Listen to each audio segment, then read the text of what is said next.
Hello, Noofs and Noofettes. We have another series for you. This one is also from Katowice. Just to recap, the first set of games from Group D of the round of 24 of the most recent IEM Katowice was not actually streamed. And so we're showing all of you guys those. We're casting them up. We just did SOS and Ryung, so you can go check that out if you would like to. Spoiler alert, it's great. Ben, do you agree? Absolutely. And I don't mean our video, I mean the series itself. Like, make no Well, claims also about our our video, quality. just. Oh, well, okay, okay fine. I'll let you make that claim and take the Okay. flak for it.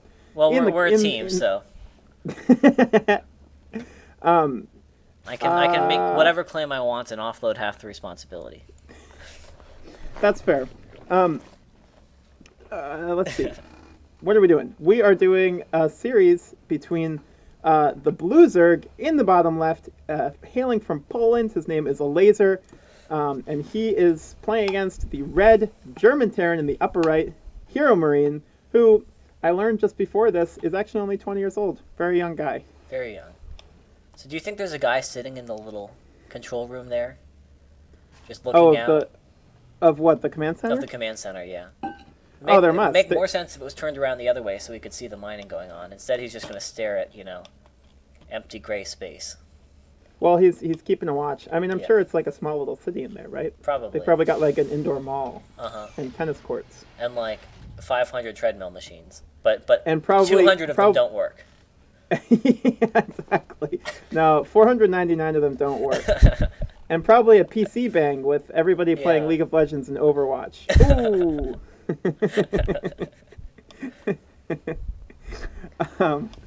Anyways, just to state the obvious, we've got a ZVT on Blackpink. Yep. Elazer went for a hatch first, and then he added on that pool, so pretty normal. And then we've got the factory in the command center rolling for HeRoMaRinE, so also pretty normal there. Elazer, shenanigans. in his style, builds the pool as far away from the hatch as he possibly can. Yeah, and that, by the way, is actually like a real thing that he actually does. That's like an actual adjustment. Look at this. Does this look like it smells good? Would you want this in your backyard?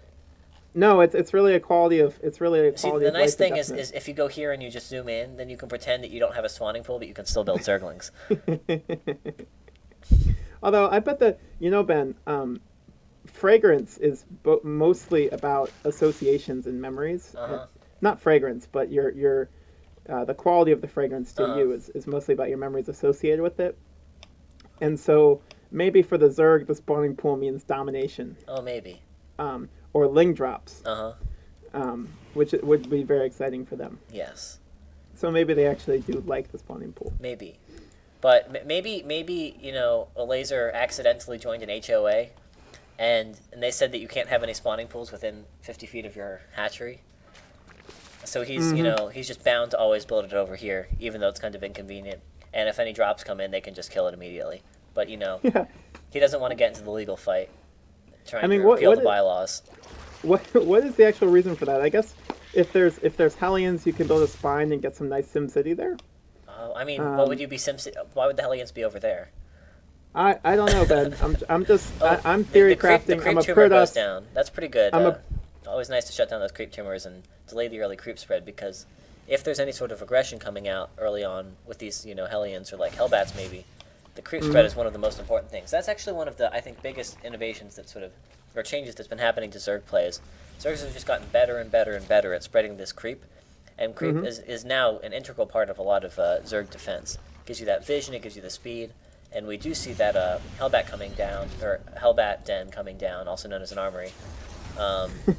One Cyclone. Switching the starport onto the tech lab, we're going to see Cloak Banshees, it looks like. Pretty late Cloak Banshees, but I guess he's going to bring those in along with the Hellbats. But of course, Roach is already coming out. Going to be kind of hard to do damage with Hellions and Hellbats. Yep, absolutely. I'd like to note real quick just the really insanely fast turn from silly musings on spawning pools to actual analysis of the game that is happening before us. Also, he sniped another creep tumor. Yeah. That has got to be super annoying, because he have a single. He doesn't have any creep tumors on the map. There's one over here. Oh, there's one. But he still hasn't connected all the way to the third, and that's really painful because you really want to get some creep out here and some creep out here. Yep. Yep. And against all these Hellions, your queens have to be active and they have to be mobile. Yeah. So it's super annoying. This is a pretty. These roaches are going to by get kind of HeRoMaRinE. caught out here. This is not very good for Elazer. He's going to lose a lot of units to these Yeah, he'll Hellions. probably lose all 3 of those roaches pretty quickly. Oh, If they those fall other down, units need oh, to the go Viking's away. gonna join. Yeah, this was kind of careless moving out with these slow roaches from Elazer here. I guess he didn't realize that the Cyclone and all the extra Hellions would be coming in, but now he's going to lose a lot of units and he's going to have to build even more roaches, but he does get back to creep now, and he's got the queens to help back him up, so he should be okay. Another thing we want to note is that this cloak is already basically done. There is no detection at all. The layer's about half done, but this Banshee's going to come in with cloak, and that's going to start doing a lot of damage. This is looking I'm pretty glad you bad. caught that. I'm glad you caught that, Ben, because I was about to make a comment about this game starting to stabilize, but that close Banshee is going to make things pretty weird for a while because, yeah, there's absolutely nothing to deal with it at all. And actually, so there are 2 Cyclones still alive. It looks like one's about to fall. Yep, there it goes. They both fall. And the Vikings should be chased out. So the actual attack is over, but you still have this cloaked Banshee coming in and taking out drones. The work count's going to be almost even, which is pretty rough at this point of the game in ZVT because you have the mules for the Terran. And man, this thing can just run riot here. Yeah, Elazer, even seeing that, chooses not to start Spore Crawlers. Most players, when a surprise Cloak Banshee comes in and they're not ready for it, they would immediately drop 3 Spore Crawlers, but he chooses not to and ends up losing 10 drones for it, although he does kill the Banshee, which just sort of decides to suicide instead of trying to run away. Yeah, I think HeRoMaRinE saw that he was trapped between the 2 queens, and so there's nothing he could do. That Banshee in the middle of the map is probably going to basically hold off this defense on its own because it means that roaches can't be rallied across the map. But this is a lot of roaches here. But this is a lot of roaches. He's got the 1 Cyclone, he's got a few Fire Bats, but these two Banshees are eventually going to take this out. Oh man, the Lazer's not doing any real damage with this. Yeah. I mean, he kills some Hellbats, and that's really all there is. He's got a decent drone count, and he still has some army supply with I guess a few roaches here. As the command center floats over the 3rd from HeRoMaRinE, we don't see a 4th hatchery started. The creep spread is entirely non-existent at this point. Wow. So, and HeRoMaRiNE's got 60 SCVs of his own, so I think this is going to be a difficult position for Elazer to work from. He's going to have to figure some way to kind of come back into this game and get a good hold on what's going on again.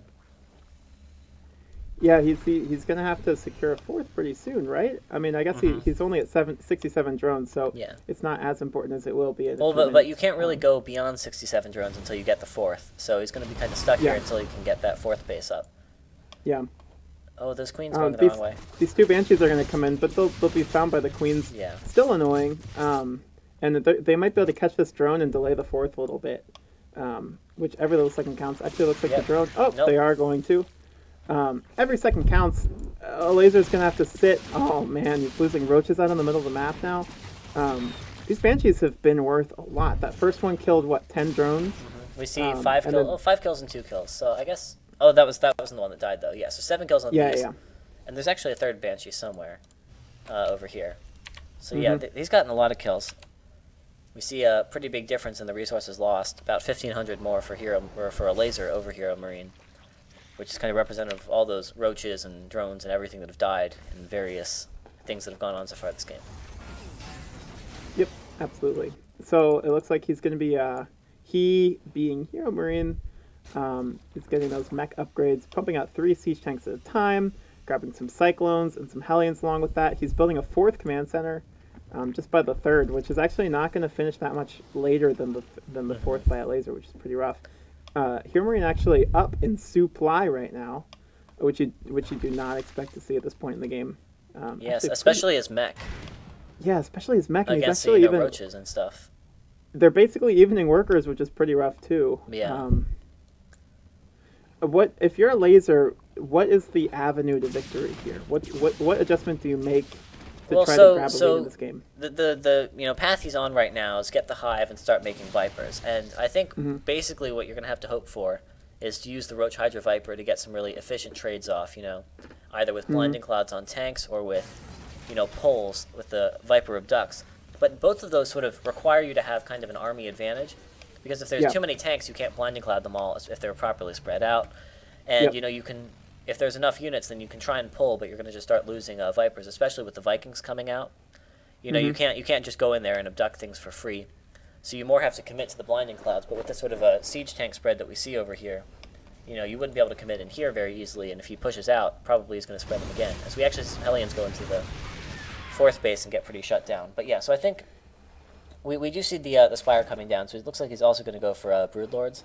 So he may also just choose to turtle for Broodlords. But I think you do have to get Vipers out to sort of deal with the threat of a push coming in soon as HeRoMaRinE hits max. Yeah. I guess one of the good things about HeRoMaRinE turtling with mech is that it gives Elazer a chance to do things like get to Broodlords. He's going to throw some Roaches and Hydras up this 4th. Those are not particularly impactful units as we start to move deeper into this game, although he's still building Roaches. Yeah, this is going to do almost nothing. He gets 1 turret. Meanwhile, oh my gosh, these Hellions are going to be able to chase down this entire army, and it's not really that close to creep, so everything here will die. That is really rough. Elazer's lost a lot of units out on the middle of the map. I think that has to do a lot with HeRoMaRiNE's denial of his creep. Oh, these Hydras. On in the game. 5 Hydras. Oh, move commanded Hydras. This 5th base is going to get torn down immediately. Hard to see him holding the 4th as well, because he can just post up, he can start creeping the tanks over to it. And it's just handfuls of Roaches that are trying to defend this right now. Yeah, this is one of the key features on the map in this matchup, is this this high ground here that allows Terran to siege up and start pushing into the 4th base here. And you see that in, I think, a significant number of games that go to this stage of the game, and we see it, repeat itself. Because actually we see a pretty big counterattack, although there are even siege tanks here and Hellions to defend as the Planetary Fortress is close to finished.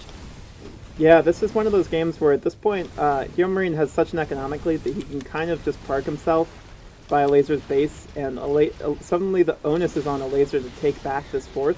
So he's stuck on Roach Hydra. He's going to have to find a way to punch through this. He has that one Viper. Oh gosh. Oh, get the Viper away. Don't lose it. Blinding Clouds, 2 siege tanks. Oh, it is rough. This attack looks like the beginning of the end of this game for Elazer, because he's going to lose his entire army. HeRoMaRiNE's going to stay posted in this one location while he still has 4 bases up. GG from Elazer. HeRoMaRiNE takes game number 1. In a convincing manner. Very convincing. So as we load up game number 2, which I think is going to be on Neon Violet Square, and make sure to do the scores also. The question, I guess, for Elazer is going to be how exactly to adjust to the fact that he kind of just got slammed in that game. He lost a lot to the Hellions. The creep tumors were denied immediately, and then that Banshee just kind of ran rampant in his natural and 3rd base. Yeah, I mean, I think you sort of have to start from the first time that things go wrong when you're trying to figure out what to do, and I think that would be the there's 2 things that kind of stand out. The first one being the Roaches that sort of tried to move across the map and lost a bunch of Roaches for nothing, and the second being the lack of detection. And the lack of detection is not something that really should happen. It's quite common to get the Banshees along with the Hellbats, so he should have been able to guess that there's a good chance of that happening. And barring a scout to the contrary, he should have just had detection up. So this game, I expect that, if it comes up, hopefully he'll remember to get that detection and start in a little more stable position. And then maybe be a little bit more careful if he gets these early Roaches or doesn't go for early Roaches. We'll have to see how he chooses to adapt. Yeah, absolutely. It looks like he's not going to... I was wondering if he might just go for something aggressive. Just to even the score. I mean, this is such a hard map to get aggressive. Yeah, Neon Violet Square is tough. Known for these squares that are colored neon violet that really slow down the movement across the map, even for small units that can fit through. You know what's interesting about that, Ben, is that never occurred to me. I always thought they meant the whole map was neon violet and a square. I mean, if you look at the mini map, it is a square. Yes, but in fact, it is a neon violet square full of neon violet squares. Yes. Kind of a recursion thing. I guess that if you were to zoom in on the squares far enough, you would find more neon violet squares. Do you think it might not? They have like their own pro gamers on this map to play the neon violet squares? I hope so, and I hope that if you were to zoom out from this neon violet square, you would find a much bigger neon violet square, with way bigger, like I don't know, Nesty playing against Jesus. Jesus would have a real hard time there. Yeah, Jesus would not play Terran, I'll tell you that much. Ooh, shots fired. Pretty baseless comment considering Terran's been struggling a little bit lately. But safe to make in this room. So Elazer is grabbing speed. What is that? What is that drone going down there to do? I don't know. It should be taking the third. Oh, you know what he's doing? He's hiding here. What? So the reason why it goes there is he wants to take the third, but the concern is that the Reaper could come into the third, and if the drone's sitting there, it'll kill it. So he runs down here to hide from the Reaper, and then once he has enough minerals, then he comes back and builds the third. But if he comes, cool. so once the Reaper comes here, you can't send the drone or it'll just die. So you have to send it ahead of time, hide, and then come back. Yep, and he's got that all completely timed out. But he does kill the tumor. He started the hatchery. He kills the tumor, and he gets out with the Reaper with barely any health. I'm just going to go ahead and say that was 1 health. I don't know, but I'll go ahead and say that he got out with 1 health. Revisionist so history. you have what? Well, you don't know. It's Schrodinger's health bar. So yeah, he has that timed out well enough. That's cool. That's a nice little detail. Looks like HeRoMaRinE is starting some Hellions, and he's starting a medevac. Okay. Interesting.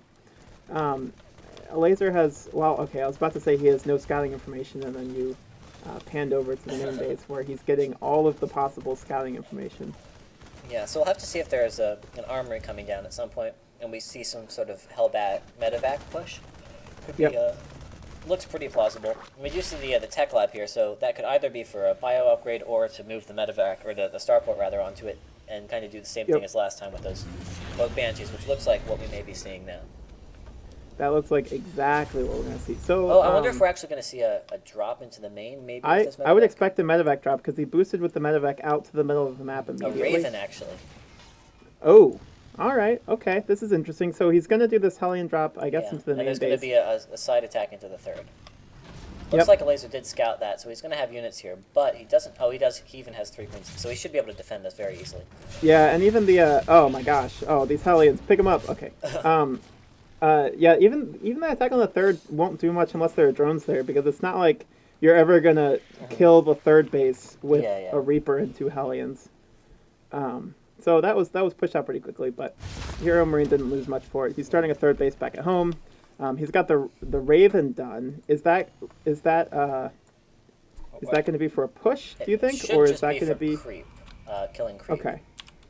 As that pops out here, there isn't a ton of creep. Oh, actually, the Hellions ran in here and killed 4 drones, but he's going to lose the medevac and all 4 Hellions. He's going to lose. Super not worth it. Yeah. I'm surprised the HeRoMaRinE went back in with that, considering it was scouted and deflected this so third base comfortably. Oh no, he's got enough Hellions, I think, to defend this. But this is that's some Zerglings. Yeah, he'll be fine to defend this. But building the third base on location, a little bit greedy. Ooh, those Hellions or the Zerglings running out right in a line from those neon violet squares.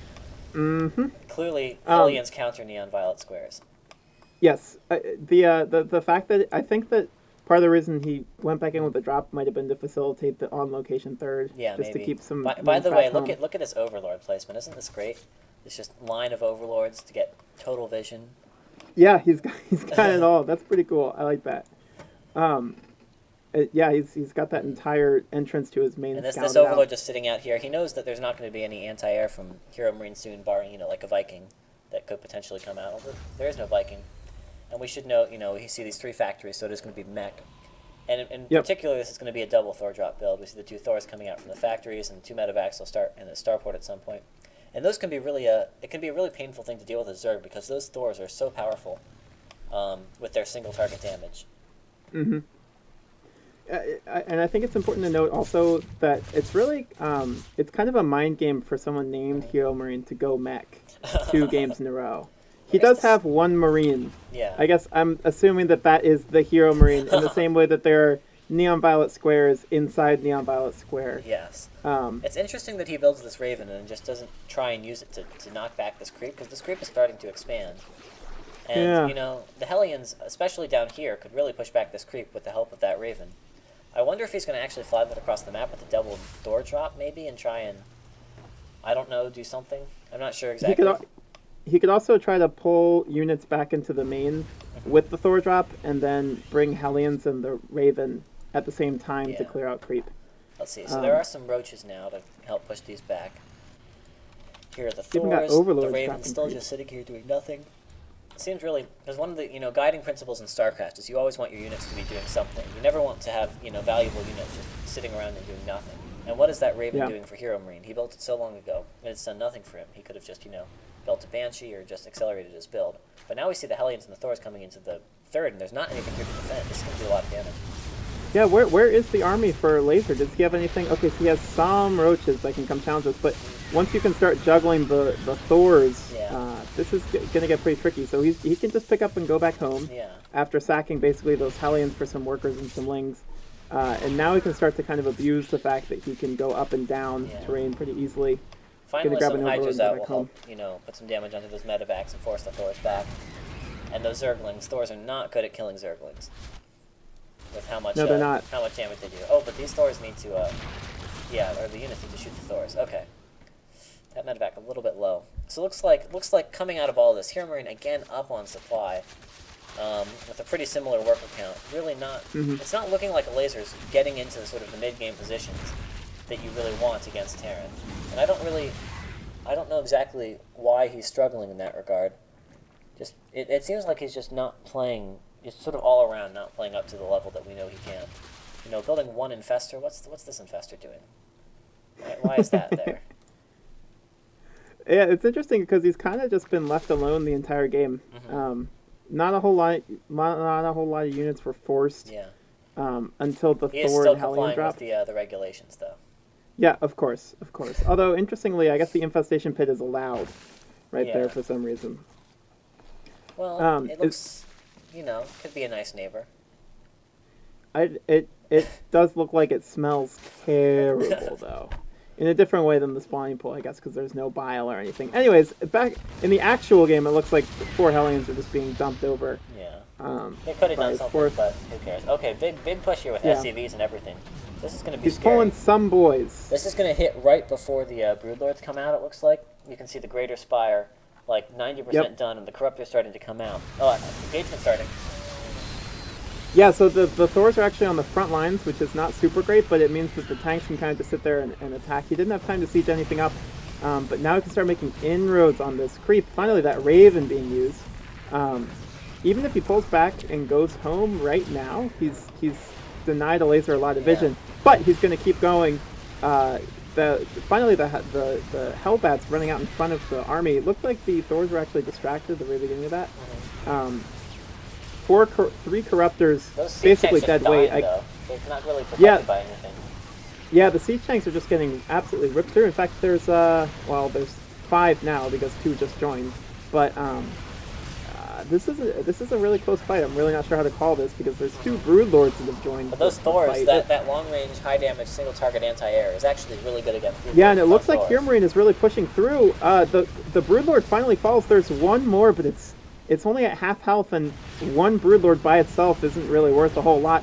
I'm not sure that he can defend this base. He's got a handful of mutas. Oh, nice move by HeRoMaRinE, because now those Hellbats are going to be tough to deal with. He has to juggle his army. He has to figure out how to split it. There are going to be drones going down there at the same time as his 4th base being threatened by the Thors and the tanks on the other side. Looks like the Hellbats are going to be cleared up, but not until they kill 15 workers. 15 workers! Yeah, we do see some even the worker count on the siege tanks here, so we might actually be able to clean this up. Or really, he's got the Hydras, the drones coming into attack. This is so close! Okay, I think he'll just barely be able to clean up these units. But the reinforcement's actually coming in. Oh, and he micros back that Thor and actually saves it. So at this point, Elazer, 30 army supply. Just doesn't look like he has what he needs here. There's no Broodlords or anything. I think HeRoMaRiNE's won this. That fight was a little weird for him, though, because he had his Thors attacking lings for a while. He had both of his Thors turned around just attacking like 10 lings. So they weren't doing the damage that you would expect from them. But he still has a pretty large army. He's even taken a worker lead on Elazer, mostly because of that Firebat drop on the left-hand side. And he's going to keep rallying. Now he's standing on the edge of creep again. Denying drones at that cold base. We sort of a key principle in ZVT, at least as I see it, is to never go down in tech. And that's sort of what you see Elazer doing here. He was trying to get the Broodlords, but now he's just down to Hydras and Zerglings and trying to build a Viper. But, he's just lost so much economy that he can't afford to sit there and build up an army properly of Broodlords. And because, the Terran, there's not been pressure on the Terran, even though he's actually only on 3 bases. That's, I think, very weird. With all this pressure he's doing, I don't know why he wouldn't go out. He didn't have this base at any point, right? I don't think so. No, and he's had map control for a while. Just choosing not to take a 4th. and there's no fourth command center or anything. So I don't know about that, just sitting on 60 workers. But the point being, you know, you need to do something besides build Hydras and Zerglings and one Viper if you want any chance of taking out this army. And right now, Elazer's not doing that. Yeah, and it's not just the tech disadvantage, it's the huge army supply disadvantage. Yeah. HeRoMaRinE is basically double the Elazer's army supply. Even just these Hellions alone, without the real beef of the army, are being annoying to Elazer. He's going to chase him out with these Hydras eventually, but HeRoMaRinE can start walking across the map with the rest of his army, as he's doing now, join them up. He's got 7 tanks and 3 Thors, and a handful of Vikings, which are actually going to land because there's just... Even the one Viper isn't with the army right now, so there's nothing for them to do. Elazer's being pushed back. The army supplies have actually kind of evened up a little bit, but the way that this fight is working, Elazer doesn't have his full army right now, and the tanks are going to siege up before he can get it. So now HeRoMaRinE has kind of shoved his way onto Elazer's territory. Yeah, so many siege tanks, Thors, and Hellbats. You see a big concave here from Elazer coming in from all sorts of angles. And a Blinding Cloud gets 3 of the tanks out, but there's still a ton of tanks still firing. And the units from Elazer are, looks like, starting to disappear. The base goes down, and this is just sort of going to be a slow push, I think, that Elazer doesn't really have the way to stop. Yeah, I think at this point it's, and I hate to ruin the suspense, but I think it's kind of just a matter of time until Elazer loses his army and decides to tap out. HeRoMaRinE still doesn't have a 4th, which is odd, and almost gives Elazer a chance, because what HeRoMaRinE is probably mostly mined out as natural, right? Just has the 3rd. All he has to do is build a, oh my gosh, he's got so many SCVs back home, but his army is just destroying Elazer's. Elazer's going to GG. HeRoMaRinE takes this series 2-0, pretty convincing fashion. Yep. As we said at the end of the first game. Yeah, so HeRoMaRinE just looked to kind of outclass Elazer here, which is surprising because I think most people, based on recent results, would put Elazer in front of HeRoMaRinE. Yeah, absolutely. But I guess maybe, I don't know if HeRoMaRiNE's on an upswing or, you know, there's a lot of reasons, especially even Elazer playing in his home country. You would expect better than this. Yeah, I don't want to spoil the rest of the group for you guys, but so I won't say anything about what happens in the rest of the games. But HeRoMaRinE came into the series pretty hot. He made his way through the bracket, through some pretty tough competition. Beat Snoot 2-1 on the way there. Beat Elazer 2-0. So he came into this series doing pretty well, and he handled Elazer pretty easily. Anyways, we've got one more series from this group that you can watch. We've got a link to it, staring you right in the darn face. It's going to be Classic and Trap playing a wonderful little PvZ. Spoiler alert, it's going to be great. I haven't seen the games, but it's going to be great because Classic and Trap are both wonderful. We hope to see you there. Even if not, thanks for watching and have a good day.